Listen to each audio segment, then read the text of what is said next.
There are two kinds of law on the earth, as I've said. One is called civil law, which is the law of the land, and one is called maritime admiralty, which is called the law of water.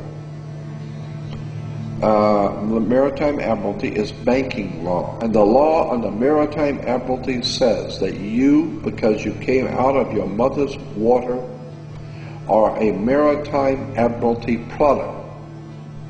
This is why the ship is sitting in its berth and it's tied to the dock, and the captain has to give a certificate of manifest to the port authorities, because money is changing hands. This is why when you were born, you have to have a birth certificate.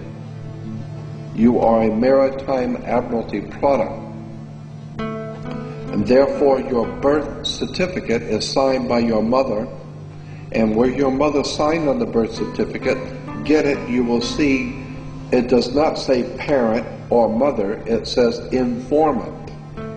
Your mother was informing the bank that she has just produced another product to be bought and sold. England, the British Crown, through international banking, owns your physical body, and that's the law.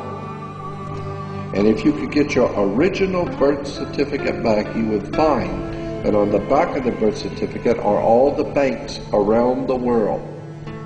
All over the world, banks have used your birth certificate because you are a stock in a maritime admiralty banking scheme where you make money for banks. Consequently, the corporation and government and people who want to control you, they create a second you, and that second you that they control, that they created, is all capital letters.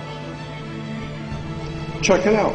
Anytime you get a bill, get a lawsuit, you get a fine, a ticket, somebody sends you a bill from the Department of Water and Power, check it out on your driver's license, on your Social Security card, on your insurance card, anything, period, anything having to do with business, your name will always be all capital letters, because only all capital letters can be dealt with by banks and government. Anytime you have a name upper or lowercase, that applies to you. I've got no control over you. You sign a contract in which your name is in all capital letters, now I can take it to court.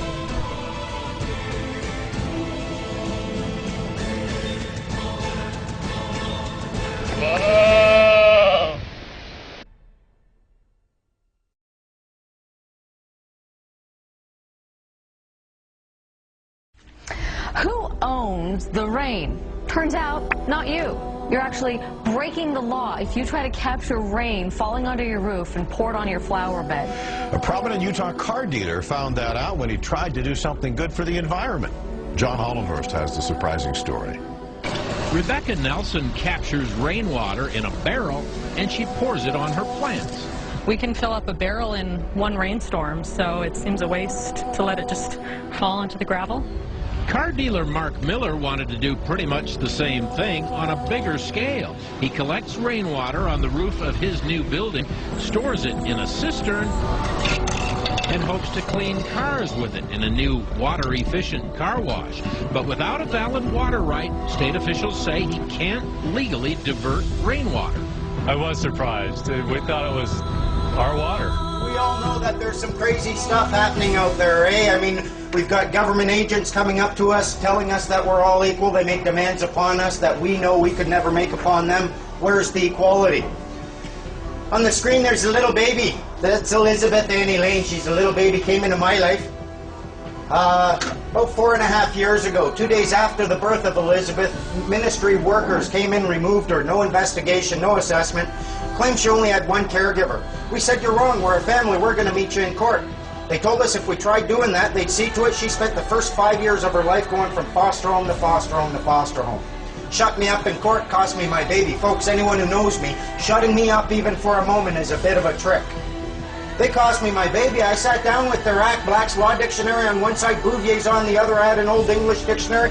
I looked up every single word in there. It took me 3 days and I finally saw it. Have you ever seen these laser pictures? You see nothing until you focus past it, and then a 3D picture pops into your head. Have you seen those? This is exactly what I saw when I did my statute deconstruction. I looked through and I suddenly saw what they were doing. This is their little trick. You are not obliged to register your children. If you do, it is at that point that you're creating a legal entity or a person. You are associating this person with your offspring. You are abandoning ownership or title to that person, and the government is seizing that under the laws of maritime salvage. It becomes their chattel property. They use it as collateral to float loans or to float bonds for loans. When they come to remove a child, they're not acting on the human being at all. They're removing the legal entity you created and abandoned and they now have title to. That's your person. That is what the government acts upon. A human being and a person are not the same thing. We've been led to believe that they are, but they're not. In Black's Law Dictionary, you'll find a definition of a person, and it says, a human being is not a person because he is a human being, but because rights and duties have been ascribed to him.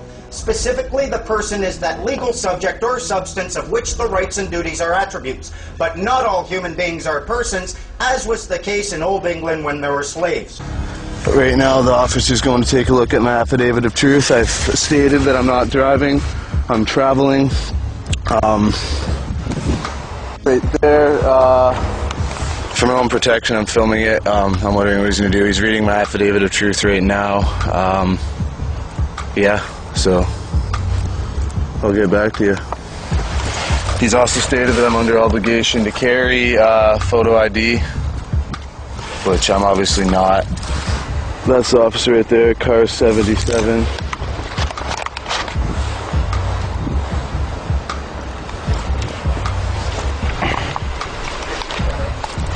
So, hopefully, yeah.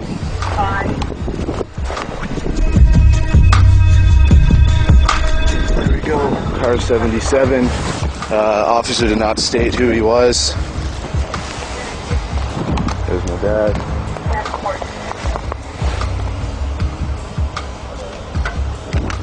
Can you hold that? I have gloves. Here, you want them? Mine? Yeah.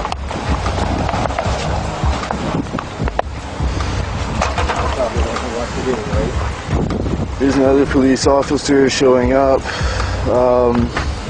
I've already informed the officers of my rights, this and that.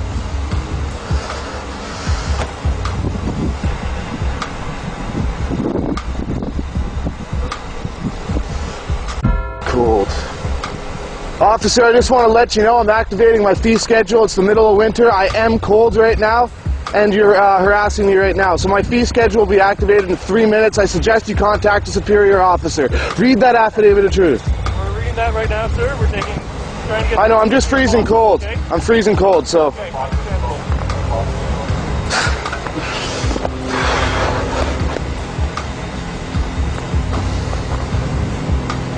So, summed up, I've been pulled over for, I guess the cops saw me right there.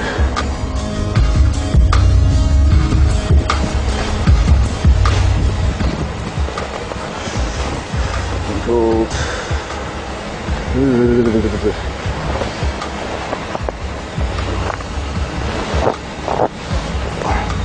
Here, hold that. And I'm not trying to be a dick, I'm trying to inform you. You're giving us a lot of stuff to review.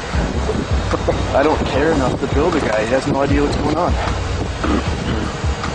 Well, look at that. Like the one, at least they didn't have a handcuffed you. I know. That one guy was using. For the record, I also informed the officer I was operating under protest and duress.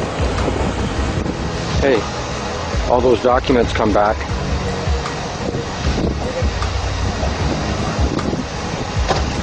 Okay, perfect. Here you go, Joshua. So, you don't have a driver's license, correct? No. And no insurance, correct? Do you have insurance? No.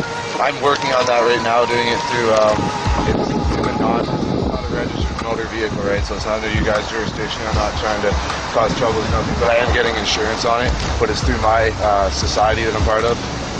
Okay, perfect. So I don't, obviously, like, I only use it to travel around and get my girlfriend to work and stuff like that. Okay. So Well, once you go on to the highway, you need to have insurance. So take care of all the proper avenues that you need to take. And if I make a determination that charges are applicable,